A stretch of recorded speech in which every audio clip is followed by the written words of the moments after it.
안녕하세요. 인생의 반환점을 돌아 이제는 좀 더 깊고 고요한 시간 속을 걷고 계신 여러분, 오늘 하루는 어떠셨습니까? 우리가 젊은 시절에는 참 많은 사람을 만났습니다. 넓은 인맥이 성공의 지름길이라 믿었고, 전화번호부에 저장된 이름이 늘어날수록 마음이 든든하기도 했지요.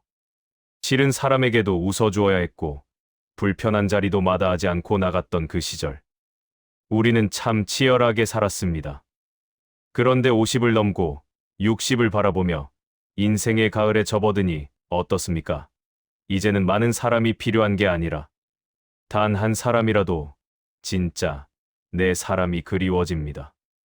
옷장을 정리하듯 이제 우리 인간관계도 정리가 필요한 시점입니다. 남은 인생은 길지 않습니다. 내 마음 다치게 하고 내 에너지 갉아먹는 사람들에게 쓰기엔 우리의 시간이 너무나 소중합니다. 오늘은 고대 철학자들의 지혜를 빌려 우리가 평온한 노년을 위해 반드시 거리를 두어야 할 5가지 유형의 사람에 대해 이야기 나눠보려 합니다. 이 이야기를 들으시며 여러분의 주변을 한번 조용히 돌아보시길 바랍니다. 첫 번째로, 정이 없고 감정이 메마른 사람입니다. 혹시 오랜 친구인데도 만나고 돌아오면 어딘가 모르게 마음이 허전하고 차가워지는 그런 사람이 있으신가요? 내가 아플 때, 내가 슬플 때 기계적으로 힘내라고 말은 하지만 그 눈빛에는 아무런 온기가 없는 사람 말입니다. 사람은 나이가 들수록 이성보다는 감성의 교류가 절실해집니다. 따뜻한 말 한마디, 손 한번 잡아주는 온기가 보약보다 좋을 때가 있지요. 고대 그리스의 철학자 아리스토텔레스는 이런 말을 남겼습니다. 친구란 2개의 몸에 깃든 하나의 영혼이다. 정말 멋진 말 아닙니까? 몸은 따로 떨어져 있어도 당신이 아프면 내 마음도 아리고 당신이 기쁘면 내 마음도 춤을 추는 것. 그것이 진짜 친구입니다. 하지만 감정이 메마른 사람은 타인의 고통에 공감하지 못합니다. 그들은 우리의 영혼을 나누는 동반자가 아니라 그저 스쳐 지나가는 행인일 뿐입니다.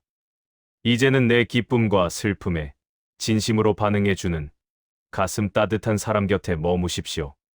두 번째는 예의가 없는 사람입니다. 우리가 몇 년 지기인데 뭐 어때? 친구끼리 격식이 뭐 필요해?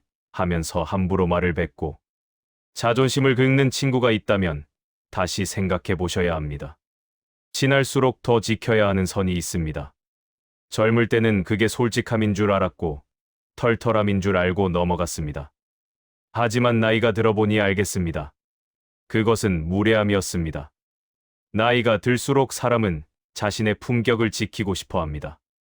그런데 무례한 친구 곁에 있으면 나의 품격까지 깎여나갑니다. 공자님께서는 이렇게 말씀하셨지요.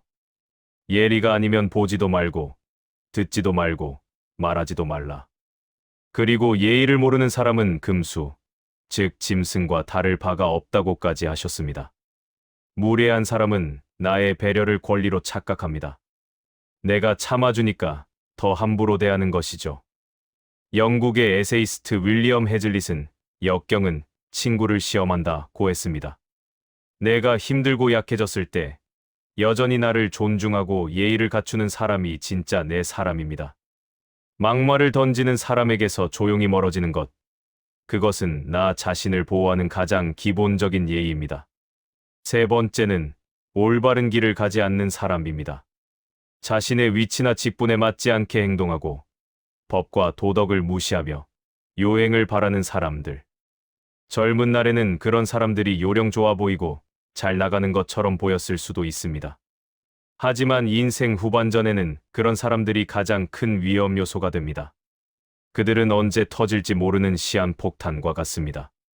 곁에 있다가 파편을 맞을 수도 있고 억울하게 구설수에 휘말려 평생 쌓아온 명예를 한순간에 잃을 수도 있습니다. 미국의 국부 조지 워싱턴은 이런 명언을 남겼습니다. 나쁜 무리와 어울리기보다는 차라리 혼자 있는 것이 낫다. 논어에서도 나보다 못한 사람, 즉 도덕적으로 타락한 자를 벗으로 사귀지 말라고 했습니다. 나이가 든다는 것은 삶의 향기가 짙어진다는 뜻입니다. 악취가 나는 곳에 머물면 내 옷에도 그 냄새가 벨 수밖에 없습니다. 조금 외롭더라도 떳떳하고 바른 길을 걷는 고고한 학처럼 사는 것이 훨씬 마음 편한 길입니다. 네 번째, 능력이 없는 사람입니다. 여기서 말하는 능력이란 돈이 많고 권력이 있는 것을 말하는 게 아닙니다. 바로 서로를 지탱해 줄 마음의 근육, 자신의 삶을 스스로 책임지는 생활력을 말합니다. 만날 때마다 신세 한탄만 하고 금전적인 도움을 바라거나 감정의 쓰레기통으로 나를 이용하는 사람들이 있습니다. 나는 계속 퍼주기만 하고 상대방은 받기만 하는 관계. 이것은 우정이 아니라 기생입니다. 벤자민 프랭클린은 뼈 있는 말을 했습니다. 거짓 친구와 그림자는 태양이 비출 때만 나타난다. 내가 살만하고 내가 베풀 수 있을 때는 곁에 있다가 내가 조금만 힘들어서 기대려고 하면 슬며시 사라지는 사람들. 또 발타자르 그라시아는 현명한 적이 어리석은 친구보다 낫다고까지 했습니다. 우리는 이제 서로가 서로에게 지팡이가 되어 주어야 할 나이입니다. 한쪽이 일방적으로 업고 가는 관계는 오래갈 수 없습니다. 허리도 아프고 무릎도 아픈 나이 아닙니까? 서로 부족한 점을 채워주고 밥 한 끼라도 서로 기분 좋게 살 수 있는 그런 건강한 관계가 필요합니다. 다섯 번째, 입이 가벼운 사람.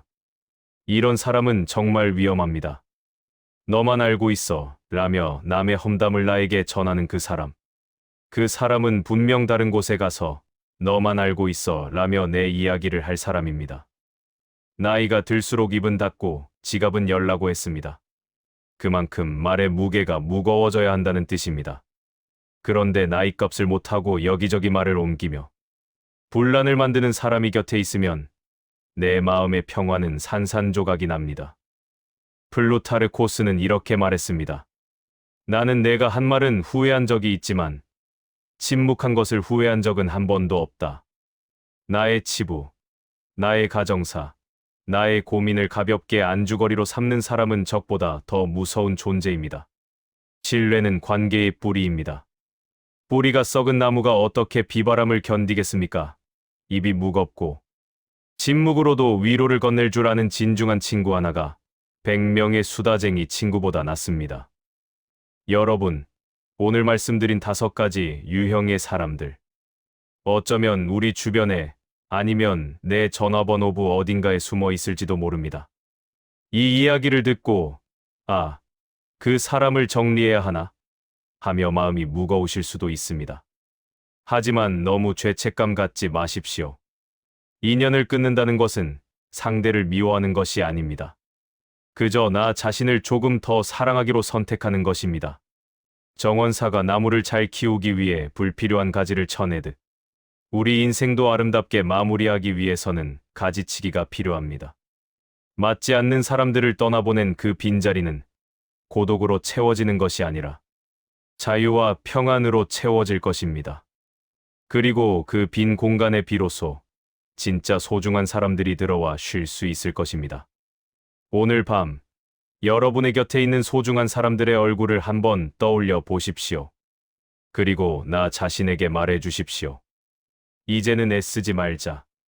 편안하게 그리고 귀하게 살자. 남은 인생 좋은 사람들과 웃으며 살기에도 시간은 부족합니다. 여러분의 인생 후반전이 맑은 가을 하늘처럼 높고 평온하시길 진심으로 기원합니다. 편안한 밤 되십시오. 감사합니다.